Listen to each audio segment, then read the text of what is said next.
Herkese merhaba. Bugün çok güzel meyve suları ve erik reçeli yapacağız. Mürdüm eriğinden yapacağız. Çok güzel olacak hepsi de. Öyleyse tarife başlayalım. Arkadaşlar erik reçelinin başlangıç kısmını sanırım silmişim, bulamıyorum. Ve aynı şekilde erik suyunun da yapımını tamamen silmişim. O yüzden sadece anlatacağım. Mürdüm eriklerini önce yıkadık, daha sonra da çekirdeklerinden ayırdık ve bir tencerenin içerisine koyduk. Yaklaşık 2,5 kilo erik kullandık ve üzerine de 2,5 kilo kadar şeker koyduk ve bir gün boyunca sulanması için beklettik. Videonun başında da gördüğünüz gayet güzel sulandı ve şekeri çekti. Daha sonra da kaynatmaya başladık. Bakın burada rengini ne kadar güzel aldı. Çok güzel şekilde kaynadı. Böyle rengi dönene kadar kaynatıyoruz arkadaşlar. Doğal mis gibi oluyor. Gerçekten çok lezzetli. Şimdi görüyorsunuz kaynadı bayağı bir. Suyunu birazcık alacağım ve bir çay tabağının içerisine koyacağım arkadaşlar. Çok az alıp koyacağım zaten. Miktarını göreceksiniz. Bunun sebebi de şu.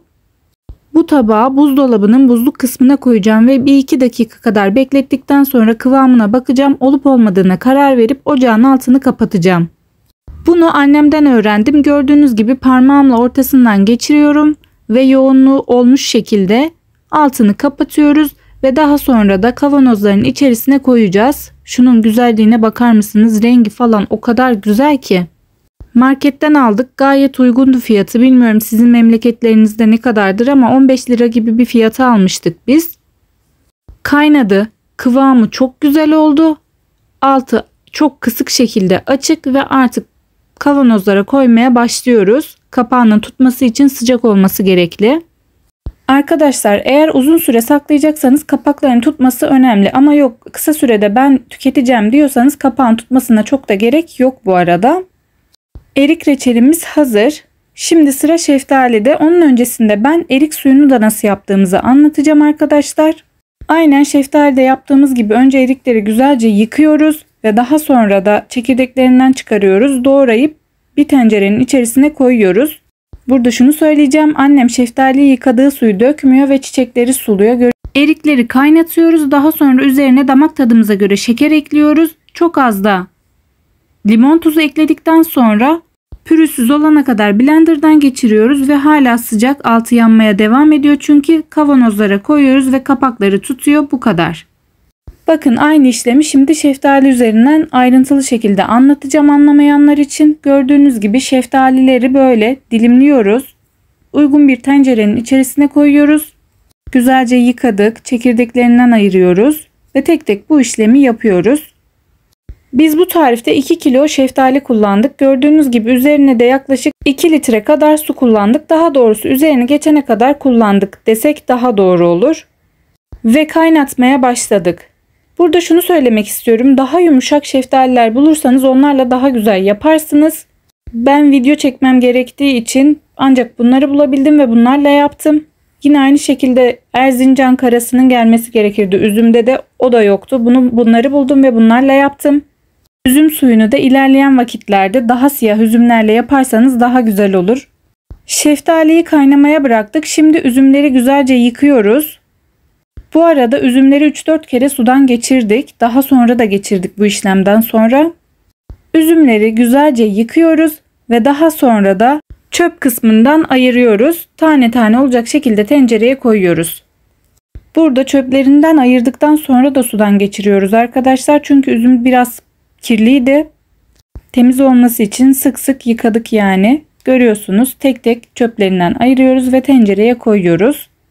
Üzümün hepsi böyle siyah olsaydı daha güzel olurdu ama dediğim gibi video çekmek için bunları bulabildim ancak ve bunları aldım. İlerleyen zamanlarda pazara daha güzeli gelecektir. O zaman da yine alır yaparız. 2 kilo da üzüm almıştık ama çürüğü falan atınca ne kadar kaldı bilmiyorum. Burada tekrar güzelce yıkadık ve daha sonra üzerine su ekleyeceğiz. Yine üzerini geçecek kadar olsa yeterli. Ve kaynamaya bırakacağız. Hem şeftalinin hem de üzümün altı açık şekilde olacak. Şeftali yaklaşık 1 saat kadar kaynadı. Üzüm de yarım saat yeterli oldu. Üzümün işlemi biraz farklı olacak arkadaşlar. Şeftaliyi blenderdan geçireceğiz sadece ama üzümü elekten geçireceğiz. Zaten videonun ilerleyen kısımlarında hepsini en ayrıntılı şekilde göreceksiniz. Bakın burada annem üzümü soğuması için eleğin üzerine koyuyor. Daha sonra elleriyle ezecek. Tabii soğuduktan sonra, şu an çok sıcak çünkü. Şeftali kaynamaya devam ediyor. 1,5 su bardağı kadar şeker kullandık ve 1 çay kaşığı kadar da limon tuzu koyduk. Şekeri eriyene kadar karıştırdıktan sonra blenderdan çekmeye başlayacağız. Bu kadar kolay. Aynı işlemi erikte de yaptık arkadaşlar. Aynısıydı. Hiçbir farkı yok. Tadına bakın. Eğer şeker size az gelirse tekrar eklemesini yapabilirsiniz. Bu miktar bizim için yeterli olacak. Bir de şunu söyleyeceğim. Hem erik hem de şeftali için geçerli bu söyleyeceğim. Biz erik ve şeftaliyi biraz koyu kıvamlı yaptık. Daha fazla kavanozlar yer kaplamasın diye. Açtığımız zaman sulandırıp içeceğiz çünkü. Konsantre şekilde olduğunu düşünün. Daha sonra sulandırıp içeceğiz. Yok ben sulu şekilde yaparım diyorsanız biraz daha su ekleyebilirsiniz. Söylediğim gibi bizimkisi görüyorsunuz burada da çok koyu kıvamlı. Bunları yapmak o kadar güzel ki hem doğal hem ne içtiğimizi biliyoruz. Kendimiz yapıyoruz. Meyveleri kendi elimizle seçiyoruz arkadaşlar. Şekeri güzelce eridi. Altı hala kısık şekilde açık ve kavanozlara doldurmaya başlıyoruz. Kavanozlama işleminin ardından kapağını sıkıca kapatıyoruz. Arkadaşlar kapaklarını sürekli kontrol edin. Atan olursa tekrar kaynatın ve kapatın. Ya da başka bir kapak kullanın. Bakın kıvamını görüyorsunuz, ne kadar güzel oldular. Kenarlarında eğer bir akma falan varsa siliyoruz. Kapak güzel tutsun diye. 2 ileri bir geri böyle kapatıyoruz sıkıca. Burada güçlü birinden yardım alabilirsiniz. Gördüğünüz gibi kavanozlama işlemini de tamamlıyoruz.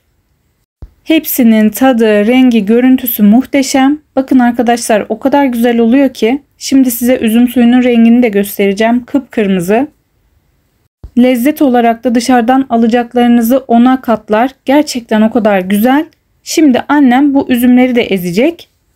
Az önce söylemeyi unutmuşum arkadaşlar. Şeftalinin üzerindeki biriken köpüğü de alıyoruz.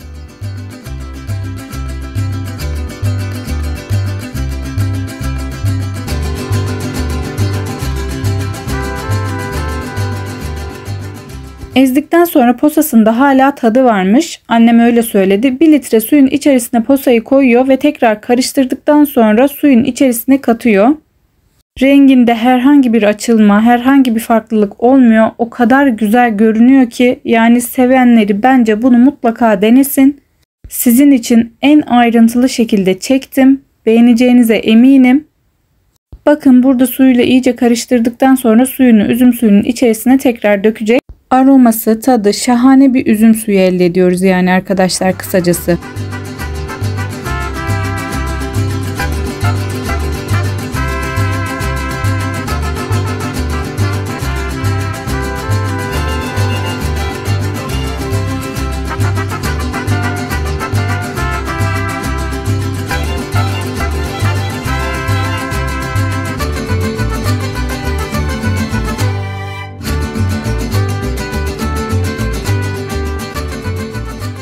Bütün işlem bittikten sonra altını açıyoruz ve tekrar kaynatıyoruz.